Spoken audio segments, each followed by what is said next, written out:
আসসালামু আলাইকুম। আপনাদের আমন্ত্রণ জানাবো আইডেস্কে। শুরুতেই জানাবো শিরোনাম। দখলদার ইসরায়েলি বাহিনী এবং নিরীহ ফিলিস্তিনিদের মধ্যে ভয়াবহ যুদ্ধ চলছে। আর এই মুহূর্তে আমাদের হাতে এসছে যুদ্ধের ভয়ঙ্কর কিছু মারাত্মক আপডেট সংবাদ। প্রথমেই জানাবো গাজায় ইসরায়েলি হামলায় একদিনে নিহত ৩৫। ফিলিস্তিনে অবরুদ্ধ গাজায় দখলদার ইসরায়েলি বাহিনীর হামলায় একদিনে আরও ৩৫ জন নিহত হয়েছে। আহত হয়েছে শতাধিক। এর মধ্য দিয়ে অবরুদ্ধ উপত্যকাটিতে নিহতের সংখ্যা ৫২,৪০০ জনে পৌঁছে গেছে। আজ এক প্রতিবেদনে এই তথ্য জানিয়েছে তুরস্কের বার্তা সংস্থা আনাদুলু। এরপর জানাবো ভারতের সীমান্তবর্তী চেকপোস্ট বাংকার গুড়িয়ে দিয়েছে পাকিস্তান। কাশ্মীর সীমান্তে পাকিস্তান ও ভারতের নিয়ন্ত্রণ রেখা এলওসি বরাবর দুই দেশের সেনাদের মধ্যে ব্যাপক গোলাগুলির ঘটনা ঘটেছে।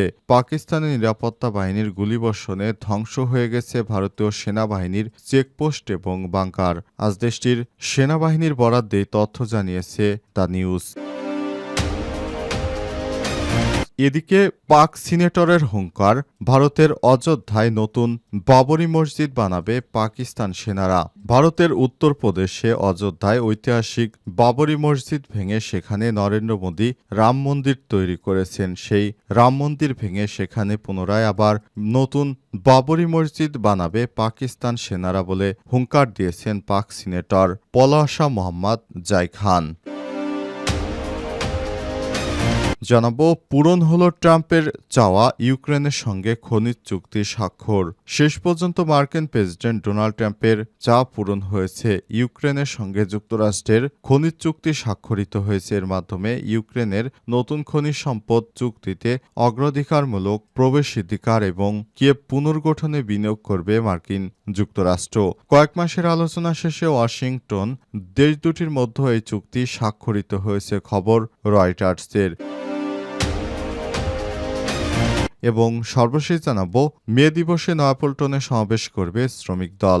আজ মহান মে দিবস। দিবসটি উপলক্ষে রাজধানীতে শ্রমিক সমাবেশ করবে জাতীয়তাবাদী শ্রমিক দল।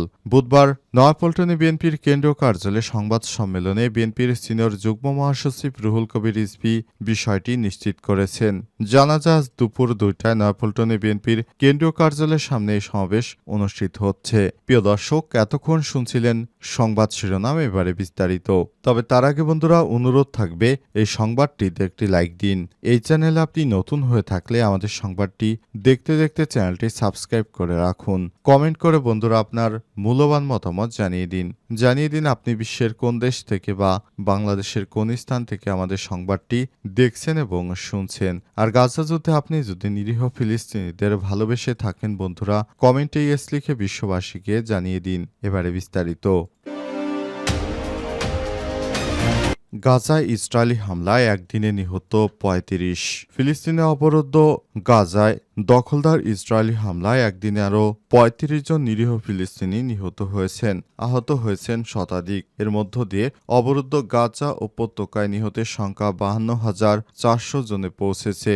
আজ এক প্রতিবেদনে এই তথ্য জানিয়েছে তুরস্কের বার্তা সংস্থা আনাদুলু এজেন্সি। প্রতিবেদনে বলা হয়েছে গাজা উপত্যকায় গত ২৪ ঘণ্টায় ইসরায়েলি হামলায় কমপক্ষে আরও ৩৫ জন ফিলিস্তিনি নিহত হয়েছেন, যার ফলে ২০২৩ সালের অক্টোবর থেকে শুরু হওয়া ইসরায়েলি আগ্রাসনে ভূখণ্ডটিতে মোট মৃতের সংখ্যা বেড়ে ৫২,৪০০ জনে পৌঁছেছে বলে গাজার স্বাস্থ্য মন্ত্রণালয় জানিয়েছে। মন্ত্রণালয়ের বিবৃতিতে বলা হয়েছে গত ২৪ ঘণ্টায় ইসরায়েলি হামলায় আহত হয়েছে ১০৯ জনকে গাজার বিভিন্ন হাসপাতালে নেওয়া হয়েছে। এর ফলে সংঘর্ষের শুরু থেকে আহতের সংখ্যা বেড়ে ১,১৮,০১৪ জনে পৌঁছেছে।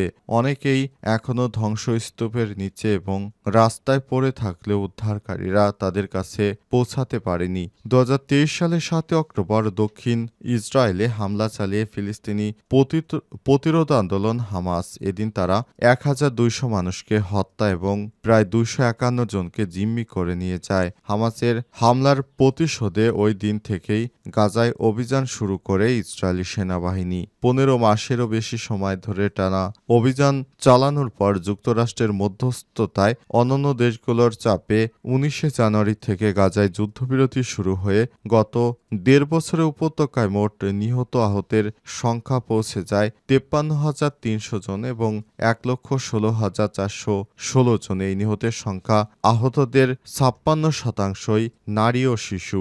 তবে ১৮ মার্চ থেকে ফের গাজায় হামলা শুরু করেছে দখলদার ইসরায়েলি বাহিনী। ভারতের সীমান্তবর্তী চেকপোস্ট বাংকার গুড়িয়ে দিয়েছে পাকিস্তান। কাশ্মীরের পেহেলগামে সন্ত্রাসী হামলার পর ভারত ও পাকিস্তানের মধ্যে বেশ কয়েক দফায় সংঘর্ষ ও গোলাগুলির ঘটনা ঘটেছে। সর্বশেষ ৮ম দফায় আজ রাতে পাকিস্তান ভারত সেনাবাহিনীদের মধ্যে ব্যাপক গোলাগুলির ঘটনা ঘটেছে। এই গোলাগুলির ঘটনায় প্রথমে ভারতের সেনাবাহিনীরা পাকিস্তান সেনাদের লক্ষ্য করে গুলি ছোড়ে। পাল্টা জবাব দেয় পাকিস্তান সেনাবাহিনী। পাকিস্তান সেনাবাহিনীর গুলি শুরু হলে ভারতের সেনা সদস্যরা দলে দলে সেখান থেকে পালাতে শুরু করে। এরপর পাকিস্তান সেনাবাহিনী ভারতের সেনাবাহিনীর চেকপোস্ট এবং সেখানে থাকা বাংকার গুড়িয়ে দিয়েছে। পাকিস্তান সেনাবাহিনী বলেছে, আমরা জন্মভূমির জন্য যে কোনো শর্তে আমাদের সর্বোচ্চ চেষ্টা করে যাব। দখলদার ভারতের বিরুদ্ধে আমাদের অভিযান অব্যাহত থাকবে। বিশেষ করে প্রতি রাতেই জম্মু কাশ্মীরের বিভিন্ন সীমান্তে ভারত পাকিস্তানের মধ্যে এই সংঘর্ষের ঘটনা ঘটছে। এই সংঘর্ষের কারণে এখন পর্যন্ত কোনো হতাহতের খবর পাওয়া যায়নি। তবে প্রতিদিনই সংঘর্ষে বিশেষ করে ভারতীয় সেনারা পালিয়ে যাচ্ছে। গতকাল কাশ্মীর এলাকায় ভারতের 4টি রাফাল যুদ্ধবিমান টহল দিতে যায়। তবে সেখানে পাকিস্তান বিমান বাহিনীর যুদ্ধবিমান দেখে সেখান থেকে পালিয়ে রক্ষা পেয়েছে ভারতের সেই যুদ্ধবিমানগুলো। এরপর আর কোনো যুদ্ধবিমান পাকিস্তান ভারত সীমান্তের কাছাকাছি যেতে সাহস পায়নি। এদিকে বার্তা সংস্থা রয়টার্স জানিয়েছে, পাকিস্তান ও ভারতের মধ্যে যুদ্ধ বেঁধে যাবে। এজন্য ভারত পাকিস্তানে হামলার জন্য ব্যাপকভাবে প্রস্তুতি নিতে শুরু করেছে। জানা গেছে, ভারতের সেনাবাহিনীর সদস্যরা বিভিন্ন স্কুল কলেজে শিক্ষার্থীদেরকেও যুদ্ধকালীন সময়ে ট্রেনিং দিচ্ছেন। এই ট্রেনিং দেওয়ার ফলেই বোঝা যাচ্ছে দুই দেশের মধ্যে যে কোনো সময় যুদ্ধ বেঁধে যাওয়ার একটি আশঙ্কা তৈরি হয়েছে। ভারতের প্রধানমন্ত্রী নরেন্দ্র মোদী এবং জাতীয় নিরাপত্তা উপদেষ্টা অজিত দোভাল তারা জানিয়েছে, আমাদের সেনাবাহিনীদের উপর আমাদের পূর্ণ আস্থা রয়েছে। তারা চাইলে যে কোনো সময় পাকিস্তানে হামলা করতে পারে। এজন্য সরকারের পক্ষ থেকে গ্রিন সিগন্যাল অর্থাৎ সম্মতি দেওয়া হয়েছে। পাকিস্তানি সিনেটরের হুঙ্কার, অযোধ্যায় ভারতের রাম মন্দির ভেঙে আবারও সেখানে বাবরি মসজিদের জায়গায় মসজিদ বানাবে পাকিস্তানি সেনারা। ভারতের উত্তরপ্রদেশের অযোধ্যায় ঐতিহাসিক বাবরি মসজিদের স্থানে নতুন বাবরি মসজিদের প্রথম ইট পাকিস্তানি সেনারা স্থাপন করবে বলে ঘোষণা দিয়েছে পাকিস্তানের সিনেটর পালোয়া শাহ মোহাম্মদ জাই খান। জম্মু কাশ্মীরের পহেলগাঁয় বন্দুকধারীদের হামলাকে কেন্দ্র করে দুই দেশের মধ্যে চলমান উত্তেজনার মাঝে পাকিস্তান সংসদের উচ্চকক্ষ সিনেটর পালোয়া শাহর এই একটি মন্তব্য সামাজিক যোগাযোগ মাধ্যমে ভাইরাল হয়েছে।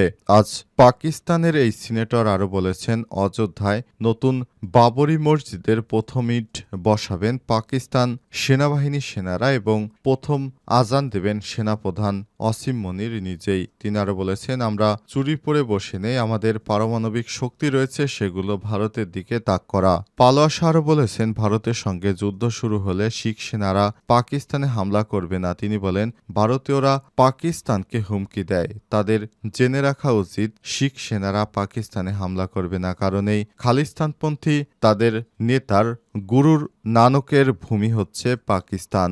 ভারতীয় সংবাদ মাধ্যম ইন্ডিয়া টুডের প্রতিবেদনে বলা হয়েছে, পাকিস্তানি নেতাদের ভারতের বিরুদ্ধে এটাই প্রথম কোনো উস্কানিমূলক মন্তব্য নয়। সম্প্রতি ভারতের ক্ষমতাসীন বিজেপি সরকারের পাকিস্তানের সঙ্গে সিন্ধু পানি চুক্তি স্থগিত করার পর পাকিস্তান পিপলস পার্টি পিপির চেয়ারম্যান বিলাল ভুট্টো জারদারেও একই ধরনের উস্কানিমূলক বক্তব্য দিয়েছেন। তারাও জানিয়েছে, আমরা ভারতকে যে কোনো মূল্যে এর ক্ষতিপূরণ দিতে হবে।